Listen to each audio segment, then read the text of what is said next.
Magandang tanghali mga kapatid. Handa na mga paliparan at terminal ng bus para sa dagsa ng mga pasaherong uuwi at magbabakasyon ngayong Semana Santa. Ang ilan, maaga nang nagsisibiyahe. Ikaw kapatid, anong plano nyo ngayong mahal na araw? Tara samahan nyo ako at magtatanong tayo dito.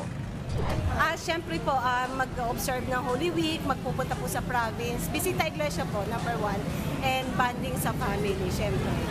Kasi ito po yung time of vacation eh. Siguro magbabakasyon, swimming, bisita iglesia, dalaw sa pamilya, kamag-anak.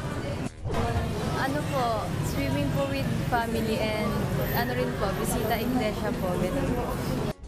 Actually, ever since hindi pa ako nakauwi sa amin sa Mindanao, so actually balak kong umuwi nung sa Mindanao by this coming April 7 together our friends. So actually nakapag-book na kami with that. Siyempre po di po mawala yung pag-isimba po. Di po mawala yun sa Holy. Isa po yun sa mga di dapat kinakalimutan pag araw ng Holy.